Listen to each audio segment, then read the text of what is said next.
idea, bueno, mis compañeros, claro, van a profundizar un poco más, pero lo que había pensado es hacer una brevísima introducción pensando qué sentido por ahí tiene incorporar esta presentación de este libro en el marco de la cátedra y los temas que estamos trabajando y pensando. Entonces, ahora nos metemos, pero bueno, antes que nada, también agradecerles a ustedes por estar acá y a los compañeros y a las compañeras por invitarnos y permitirnos ser parte de esta presentación. Bueno, el libro que acá estamos viendo, y como decía por ahí en el prólogo del trabajo, quienes prologan Juan y Santiago, se presenta en un contexto muy particular, ¿no? Que básicamente es una crisis ambiental nunca antes vista, ¿no? Eventos climáticos extremos, como dice ahí en el prólogo, como inundaciones, olas de calor, incendios, entre muchísimos otros fenómenos que estamos viviendo, vinculadas a la utilización de combustibles fósiles, la destrucción de bosques nativos, entre un montón de otros fenómenos actuales que estamos también viviendo cotidianamente, provocan lo que a mí se me podría pensar como una foto aterradora, ¿no? de lo que está sucediendo en medio de una crisis ecológica y climática. Lo que muestra, ¿no? Es, como lo hemos estado viendo también en el marco de la cátedra, es que ya anticipó el marxismo y estábamos viendo como estos debates, es este modelo civilizatorio se va a extinguir, pero por ahí lo que no podemos dimensionar, o por ahí como comunicadores y comunicadores tenemos como el compromiso es de desarmar algunas narrativas sobre esa extinción de este modelo civilizatorio tal como se está presentando, que tiene que ver con una lógica depredatoria, ¿no? Que básicamente apunta a que no es posible sobrevivir con esta forma, digamos, de vincularnos con la naturaleza y con el resto de la sociedad, la naturaleza y las personas, ¿no? Ahí me acordaba a propósito de que esto está funcionando por momentos,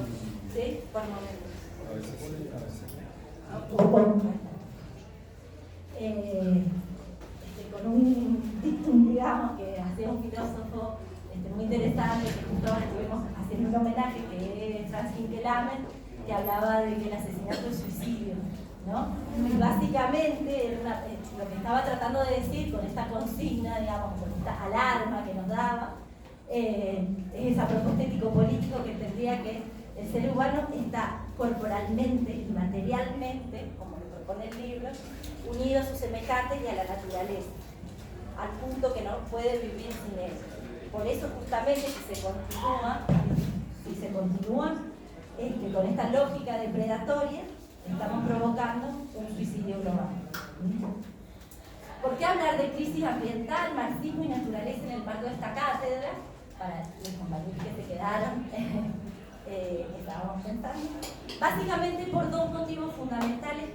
que tienen que ver, como hemos estado analizando en la tradición de la Escuela Latinoamericana de Comunicación Social, y específicamente en las prácticas y los debates que tienen que ver con la comunicación popular y su disputa por romper un silencio que se impone, es advertir el valor del pensamiento crítico. Y el pensamiento crítico y situado geopolíticamente desde América Latina. ¿Por qué? Porque básicamente este pensamiento crítico es el que está intentando correr esos límites de lo posible, de lo decible y de lo imaginable, ¿no? Este poder simbólico que analizábamos con el texto de Thompson, ¿se acuerdan en la unidad 0? Tiene que ver con eso, que es visible y que no, pero a la vez porque permite visualizar y posibilitar otros mundos posibles que no tienen que ver con los que transmiten los medios de comunicación, ¿sí? Los medios de comunicación en general, los medios masivos o hegemónicos, como estuvimos charlando, ¿qué tienden? Además de negar esta crisis climática y ambiental en la que estamos, ofrece, por un lado, una mayor mercantilización de la naturaleza. Y por otro lado, y eso también es alarmante, porque además es como un placebo, digamos, para conformarnos o quedarnos tranquilos, tiene que ver con una culpabilización individual de esta crisis, ¿no? Los está provocando, y entonces nos propone una idea de sustentabilidad que tiene que ver con, bueno, yo uso bolsas ecológicas, reciclo basura, hago, si puedo, compost, y con eso de alguna manera no es que no tenga sentido hacerlo, pero no es la causa de esta crisis climática y ambiental que estamos viviendo. Y ahí de alguna manera también me parecía que, bueno, de las enfermedades, para pensarlo en este contexto, las enfermedades como la pandemia en la que todavía estamos de alguna manera atravesando y saliendo, como la provocada por el COVID-19, es una clara muestra de esto, ¿no? De que hay un sistema detrás produciendo eso y que con prácticas individuales no lo vamos a poder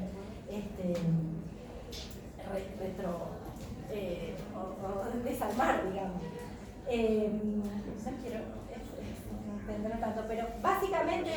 la idea es que lo importante del pensamiento crítico y situado es que propone atender a nuestra situación geopolítica, con los debates que hemos estado hablando. Entonces este debate que se pensó de su desarrollo, dependencia, ¿se acuerdan que lo estábamos desarmando como la idea es un debate en el que tenemos que permanecer, ¿no? Para que los países desarrollados puedan seguir funcionando y para poder seguir compitiendo su desarrollo. Y entonces ahí está el crecimiento del monocultivo, por ejemplo en nuestro país en el caso de la soja, o la imposición en este caso de semillas transgénicas. Entonces, frente a estas narrativas únicas que nos dan los medios hegemónicos,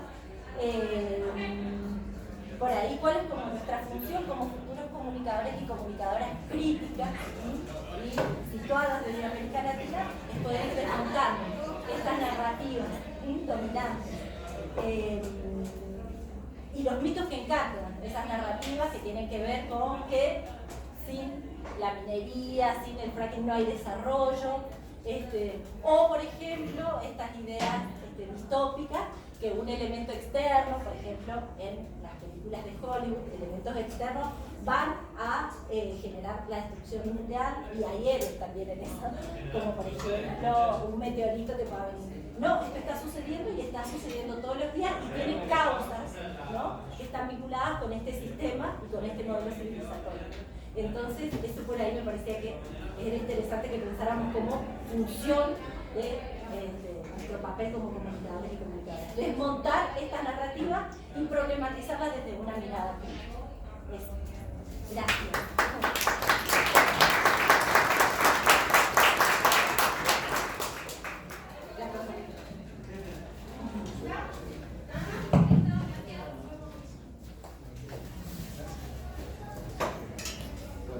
Hola, buenas tardes.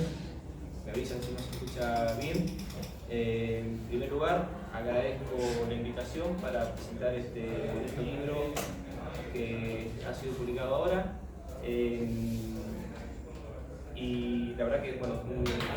gustazo poder conversar sobre esta cuestión de la ecología en Marx. Y también me parece importante destacar un poco lo que estuvimos conversando afuera, el trabajo editorial que viene haciendo el IPS,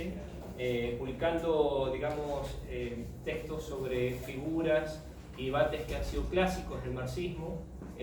Bueno, hay algunos acá, ¿no? Por supuesto Engels,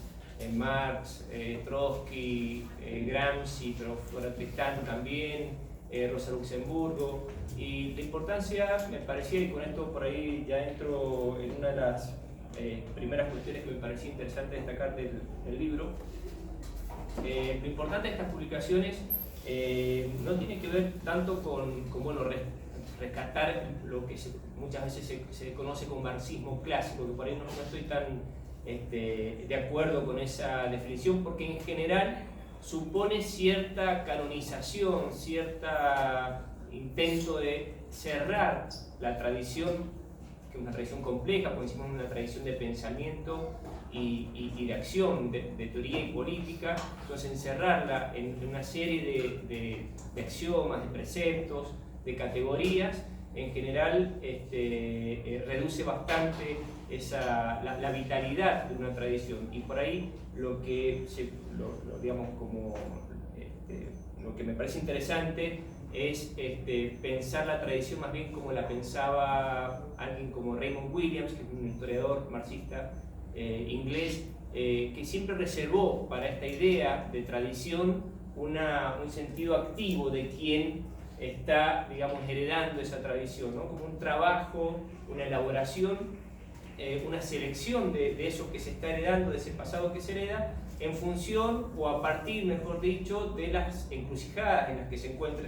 esa persona que intenta heredar una tradición teórica o política. Y en ese sentido, digamos, es un poco a lo que nos invita, porque a partir de ahí se abren posibilidades de buscar, digamos, de realizar otras lecturas, relecturas, ¿no?, de los clásicos,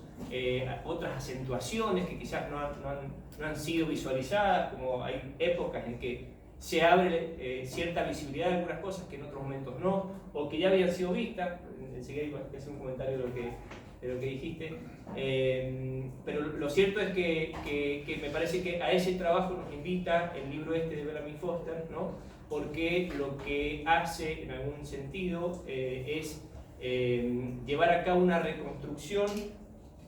de una genealogía en Marx que por ahí no es la que en general cuando uno menciona, cuando habla del marxismo clásico, muchas veces dice, bueno, la ecología no es parte de los interrogantes del marxismo clásico. Bueno,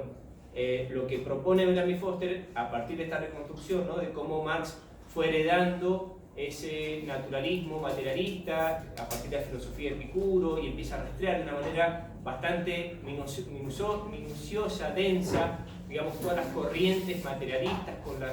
que marcaron, con las que tuvo contacto Marx, cómo fue rompiendo con aquellas vertientes materialistas más mecanicistas, y va reconstruyendo toda una generación de intelectuales y de científicos que provienen además de una diversidad de disciplinas y que de alguna manera están en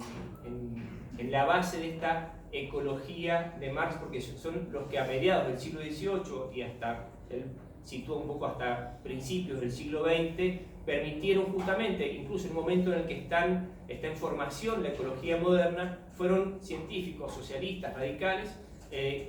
provenientes, muchos de ellos de las ciencias naturales, que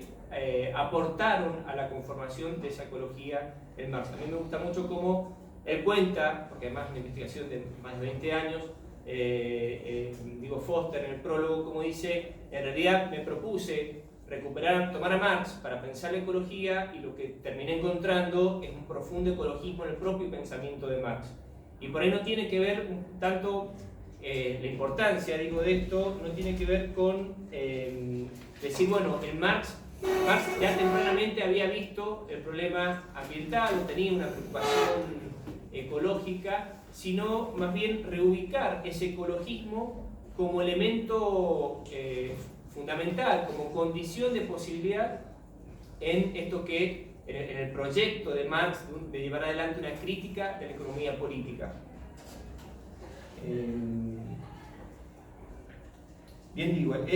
Ese ecologismo está ligado entonces a ese intento de fundamentar la crítica de la economía política desde una perspectiva materialista. Y un poco retomando algunas cuestiones que dijo Mili al comienzo, cuando dijo Mili, la profundidad, ese materialismo tiene como punto de partida, Marx un poco lo dice de diferentes maneras en varios textos, ¿no?, pero tiene como punto de partida analizar la producción material, ¿no?, la producción material que llevan a cabo individuos concretos, reales, en tanto seres vivientes, y en ese sentido pensar también la organización corpórea de los sujetos que están involucrados en una organización social, en un modo de producción y de reproducción de la vida. Y entonces desde ahí ya hay un cambio en esta comprensión de la humanidad, del ser humano, que no está totalmente desvinculada del resto de los seres vivos que comparten y con el cual comparten, y de ahí, Marx toma de este contacto que tenía con la ciencia natural de su época nociones como las del metabolismo social, ¿no?, para un poco poder explicar esa interacción entre sociedad y naturaleza, colocando al trabajo y a la producción como mediación. Ese metabolismo refiere a la serie de intercambios de materiales, de energéticos entre los seres humanos como seres vivientes con el resto de seres naturales, vivos y otros elementos de la biosfera. Un poco, avísenme del tiempo, un poco a partir de ahí lo que me interesa destacar en cuanto a lo propiamente de la ecología de Marx, en primer lugar, bueno, retomar esto que decía hace un momento, el profundo contacto que tuvo Marx con lo que se estaba estudiando, los avances de la ciencia natural de su época, de la química, de la física, de la biología. Y Foster destaca la profunda preocupación que había despertado estos estudios en Marx a partir, por ejemplo, uno de los más conocidos es el químico agrícola Liebig, que no sé bien la pronunciación, Justus von Liebig, no sé cómo se pronunciará, porque en 1840 había diagnosticado en lo que era la producción vinculada a la producción industrial, a la producción agrícola industrial a gran escala que está impulsando el capital a mediados del siglo XIX en Inglaterra, el agotamiento de los nutrientes de la tierra, ¿no? La pérdida del potasio, del fósforo, del nitrógeno, debido a esta reconfiguración del espacio, de los territorios que operaba el capital, que cercaba, estaba en pleno auge el cercamiento de tierras en el campo, migraba gran parte de esa población hacia las ciudades y por lo tanto toda la producción agrícola también se desplazaba con sus nutrientes a los centros urbanos, a las concentraciones poblacionales, y provocaba dos cosas. En primer lugar, que esos nutrientes no volvieran a la tierra, que era el ciclo natural un poco esperable, ¿no? que hace a la sustentabilidad de esa tierra y de la producción de alimentos. Y por otro lado, provocaba contaminación en los centros urbanos. Entonces, a partir, digamos, de esto, de este estudio, de estas primeras ideas, es que Marx un poco, se supone, elabora esta noción de fractura metabólica, que es como una de las patas centrales que destaca toda, digamos, el grupo un poco que lidera Bellamy Foster de la teoría de la fractura metabólica, destacando qué es lo que quiere decir Marx con que hay una fractura metabólica. Que básicamente que hay un desgarramiento, digamos, en esa permanente dependencia de la sociedad humana respecto de sus condiciones de existencia orgánica, digamos, esa producción de valores de uso que la sociedad y el modo de producción como mediador extrae de la tierra, de los ríos, no, digamos, la dinámica capitalista interrumpe ese metabolismo social, digamos, y no permite la retroalimentación. Otra cuestión que muy ligada a esta, que me parecía interesante destacar rápidamente, es cómo esa fractura de ese metabolismo está atada a lo que también Bellamy Foster denomina el imperialismo ecológico, ¿sí? ¿Por qué? Porque esa fractura está vinculada a los procesos de despojo que abre el capital, de manera, digamos, también como consecuencia inherente a su propia dinámica, debe abrir esos nuevos, debe expandirse, debe salir de expandir los mercados, ¿no? A otros territorios, abriendo nuevas, digamos, nuevos espacios para la producción, por ejemplo, para extraer los nutrientes que iba perdiendo la tierra. Y Foster, por ejemplo, hay es muy interesante una reconstrucción que hace, porque a la par de que en 1840 Liebig descubre, digamos, diagnostica esta pérdida de nutrientes vinculada a la producción agrícola industrial, digamos, se desata toda una campaña de saqueo de los nutrientes, nitratos y fosfatos del guano en las costas del Perú, ¿sí? Y el aprovechamiento por parte del capital de esos nutrientes que se habían ido acumulando durante miles de años de las aves marinas en toda la costa del Perú, obviamente con trabajo esclavo, forzado, y es muy interesante cómo, no me voy a detener mucho en esto, pero cómo incluso toda ese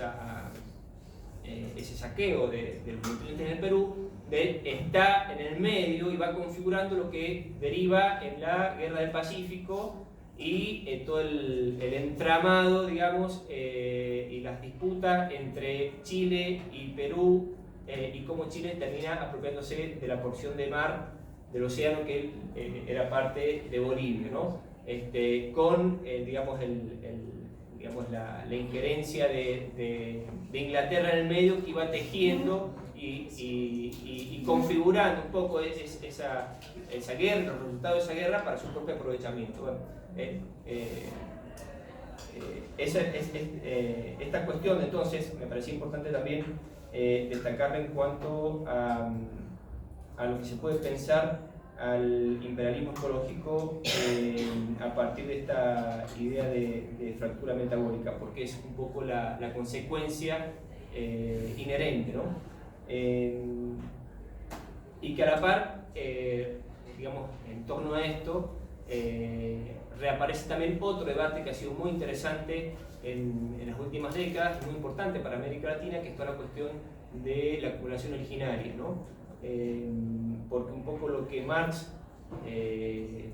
trató de demostrar en ese célebre capítulo sobre la acumulación originaria es lo que ocultaba, lo que invisibilizaba ese relato idílico de la riqueza como fruto del esfuerzo y del trabajo, ¿no? Y más bien demostrar que en los orígenes de la acumulación del capital lo que encontramos es justamente una política, con estas palabras lo dice Marx también, del pillaje, de la rapiña, del fraude, y por eso siempre que uno empieza a hurgar en la historia del capital, de una determinada, por ejemplo, fase de acumulación, lo que va a encontrar en esa historia es que aparece el capital y la acumulación en su origen siempre está, decía él, chorreando sangre y lodo, ¿no? Porque siempre es una cuestión más bien lejos del fruto del esfuerzo y del trabajo.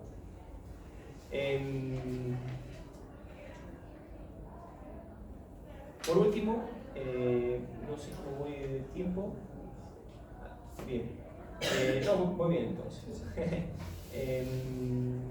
Entonces, otra cuestión es que por ahí me interesaba, que lo conversábamos recién con el compañero ahí afuera de casualidad, es cuáles son las condiciones históricas que hicieron posible este encuentro de la ecología y Marx. Porque lo que demuestra un poco el libro de Bellamy Foster es que la perspectiva crítica de Marx en mediados del siglo XIX fue posible, entre otras cosas, o refería o estaba anclada, ¿no? Como esa perspectiva a las contradicciones propias de la agricultura industrial a mediados del siglo XIX, ¿no? Y de esa explotación a gran escala que comenzaba a impulsar de la agricultura, ¿no? Comenzaba a impulsar el capital británico. Y digo, no es casual entonces que también en las últimas décadas esta revitalización, por ejemplo, de la teoría en particular, de la teoría de la fractura metabólica, porque si pensamos en este libro del 2000, también yo había notado un par de otros encuentros o intentos de rastrear y de pensar la ecología desde Marx y en Marx, ¿no? Y tenemos, por ejemplo, en el 98 James Connor publicaba Causas Naturales, Joel Covell, Enemigo de la Naturaleza, también en el 2002 creo. Bueno, los trabajos de Jason Moore remiten también a ese cambio de siglo, del principio del siglo XXI, pero también los trabajos de Elmar Alvater, Alain Pietz. Digo, hay una serie de pensadores marxistas que intentaron, Michel Lowy también, que intentaron pensar y fueron redescubriendo las posibilidades que abría el marxismo para pensar la ecología, con diferentes recorridos, acentuaciones, como decía en un principio, Y creo que no es casual que en torno al cambio de siglo haya sucedido esto, dado que ese redescubrimiento o ese reencuentro entre la ecología y Marx después de aquel mediado del siglo XIX se da en un contexto como telón de fondo, ¿no? Un contexto de un feroz proceso, feroz en el sentido de acelerado y contundente, proceso de reconfiguración neocolonial del mundo de la mano, digamos, del neoliberalismo y este intento de abrir una nueva fase de acumulación que, por ejemplo, tiene, y por eso también la importancia para nosotros, digamos, latinoamericanos, la importancia de América Latina en ese contexto, ¿no? En esa nueva expansión o intento de expandir la privatización del mundo básicamente y llevar la mercantilización de todas las formas de vida a límites que eran insospechados hasta hace 15, 20 años atrás. Una última cosita, ya que tengo algo de tiempo, es comentar algo, digo que es una cuestión bastante amplia, en todo caso para que después la conversemos, ¿no? Pero ¿qué consecuencias o qué permite pensar esta ecología de Marx, el libro, en función de la crisis socioecológica y la lucha de clases, ¿no? Porque ¿cómo podemos pensar a partir de esto los horizontes emancipatorios, los proyectos de transformación radical de la sociedad hoy? Y bueno, obviamente, como adelanté, es un temazo, no vamos obviamente ni siquiera a intentar abarcar todas las dimensiones, los pliegues, los asuntos que están ahí en torno a esto. Es el agujero del mate, como se puede decir, pero sí me parecía importante destacar que América Latina tiene mucho que aportar en la renovación del pensamiento utópico, principalmente porque si observamos un poco la cartografía de las resistencias en las últimas décadas en América Latina, en muchas de ellas en confrontación con el neoliberalismo, lo que muestra es una dinámica del conflicto social, de los antagonismos sociales, que coloca, podríamos decir, en los términos de Foster, digamos, el metabolismo social y la fractura que impone ese metabolismo en relación a la dialéctica universal de la naturaleza, ¿no? Si pensamos, digamos, la mayoría de estas experiencias, de estos movimientos a partir de organizaciones de comunidades, de pueblos latinoamericanos, encontramos la defensa de los territorios, ¿no? Se organizan, se movilizan, todas sus demandas están en torno a la defensa del territorio, la defensa del agua, a la defensa de la reproducción de la vida, soberanía alimentaria, agroecología, buen vivir, bienes comunes naturales, plurinacionalidad, autonomía territorial. Digo, es toda una elaboración de una programática que tiende a configurar el antagonismo social en términos de una crisis civilizatoria, porque cuestiona, como un poco adelantaba Miri al comienzo, cuestiona los cimientos, digamos, de este modelo civilizatorio que, de no ser detenido, conduce, al menos todo es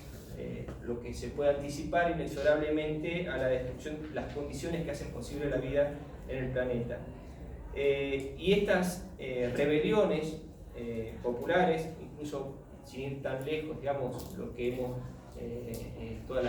lo que sucedió, digamos, aquí la poblada en 2019 en defensa de la 6722, el Chubutahuazo, en Chubut precisamente, me parecía que podía pensar, retomo por ejemplo en este naturalismo materialista de Marx. Siempre me gustó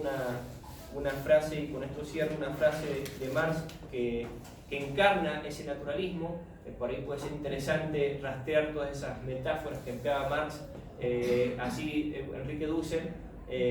una vuelta hizo todo un trabajo sobre las metáforas religiosas, ¿no? de Marx, y sería muy interesante pensar las metáforas naturalistas, porque tiene, recordaba esta mañana, en 1843, fíjense, ahí en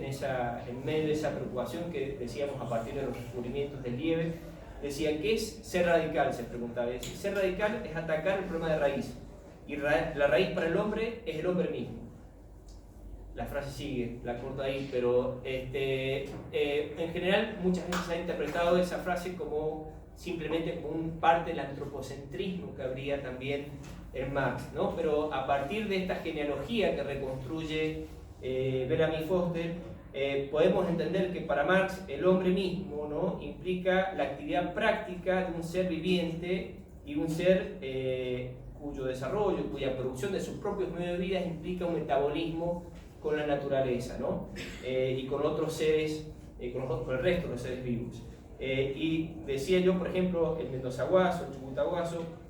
han puesto también a disposición metáforas en las que encarna este naturalismo, ¿no? Mendoza es hija del agua, ¿sí? Así, y construyen otro tipo de parentesco también con, digamos, con esto que se supone la razón moderna. Se supone no, es parte también. Yo tengo ahí una mirada un poco, me parece que un poco más contradictoria a la modernidad, pero la razón moderna, la ciencia lleva a cabo una separación de los seres humanos de la naturaleza. Efectivamente, digamos, las vertientes más dominantes de la modernidad tienen básicamente, esa es la razón que han impulsado, pero todas estas rebeliones, por ejemplo, y rescato acá un poco cómo cierran un documento de las asambleas socioambientales en el marco de la defensa del 77-22, dice: las mendocinas y los mendocinos somos agua del río que en estos últimos días rebalsó su cauce. Somos aire, somos tierra y somos fuego que cambió esta historia. Cierro.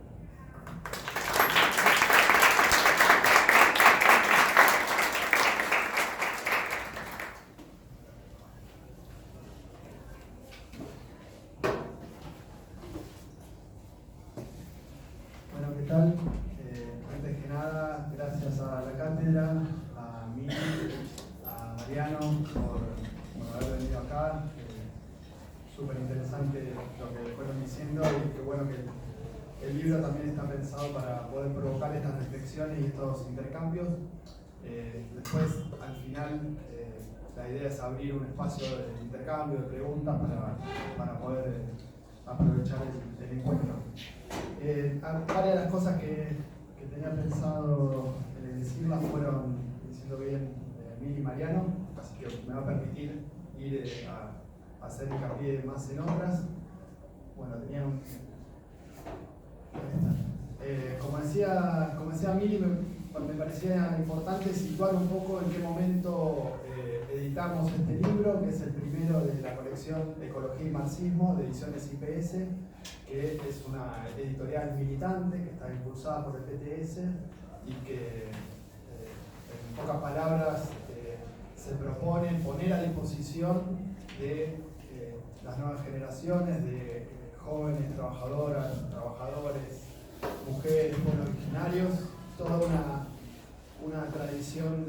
histórica de lucha de clases, de elaboración conceptual, teórica, científica, y que ahora estamos recuperando en esa tradición una reflexión ecológica que nos parece que confluye con un movimiento ambiental que se levanta a nivel mundial y en Argentina. En un marco, quería empezar por esto, de crisis, como decía Mili, crisis climática, por un lado, para decirlo en muy poquitas palabras, en 2035 no se reduce a la mitad el consumo de combustibles fósiles y a cero en 2050, según la ONU, una institución para nada izquierdista, podemos ir a una crisis climática inimaginable a nivel mundial. ¿Sí? Ahí tenemos algunas imágenes. Esos son los diferentes escenarios que hay. Simplemente, quizás ya lo vieron esto, para ilustrar que en el escenario de cómo siguen las cosas hasta ahora, esto se sabe hace 20 años, las burguesías internacionales, los gobiernos y los estados están llevando a un escenario donde crece, no decrece. O sea, la emisión de gases de efecto invernadero está creciendo cuando debería estar bajando drásticamente. bueno, ahí tenemos una cumbre y hay un gráfico de cómo las cumbres que se hacen donde van presidentes, donde fue Alberto Fernández, Biden y otros, y el conjunto de presidentes y gobiernos, no tienen más efecto que generar nuevos negocios y lo que se llama greenwashing, sin tomar las medidas necesarias para terminar con la crisis. Por el otro lado, una crisis ecológica y la pandemia. O sea, venimos de 2 años de pandemia, que un poco lo señalaba Mili, tiene origen en la destrucción ambiental de nichos ecológicos, fundamentalmente por el desmonte del agronegocio y otras actividades extractivistas, que hace 20 años empezaron a producir diferentes pandemias, desde el SARS, el MERS, el SIDA y ahora el SARS-CoV-2. Y tiene orígenes muy concretos en este tipo de relación con la naturaleza. La estamos atravesando y desnudó los usos de la ciencia, los usos de las consecuencias del agronegocio sobre la salud. Y esto hizo que miles de millones de personas en todo el mundo empecemos a pensar en términos civilizatorios también y a cuestionar fuertemente de dónde viene esta crisis pandémica, la crisis económica, social y política. Y por último, una avanzada extractivista que es una contracara también de esto que veíamos antes en el país, ¿sí? En Argentina y en toda la región, como bien decía Mariano recién, son actividades extractivistas que básicamente depredan el ambiente en países como Argentina, como parte de un mecanismo de dependencia y de atraso del país promovido por los intereses del capital y los gobiernos imperialistas, pero con la complicidad de los gobiernos locales y de las burguesías locales que se enriquecen mientras la fugan toda afuera y aceptan pagar la deuda y la estafa, digamos, en el caso que estamos viviendo, la estafa, digamos, macrista, ¿no? Bueno, puse algunas fotos para Corrientes, los incendios, el proyecto de establecer nuevas perforaciones y exploraciones de hidrocarburos en aguas ultraprofundas, que está en marcha.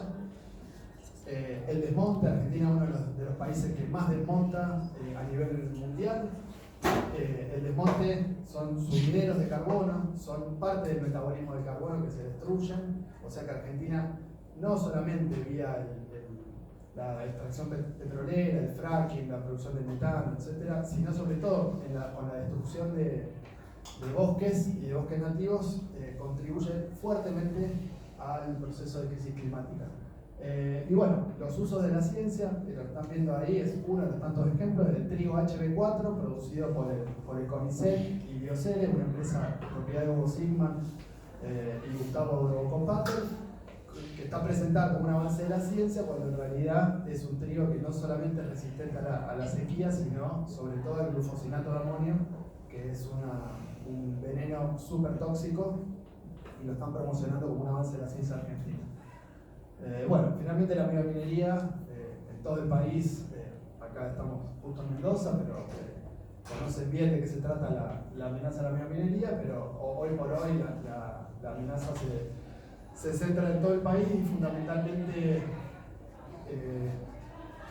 respecto al litio como un elemento central de la transición energética. Y bueno, esto para cerrar alguna ilustración de en qué contexto publicamos este libro. Voy a parar un poco para poder compartir un poco lo que había notado. Hay, como esta es una cátedra de, como decía Mili,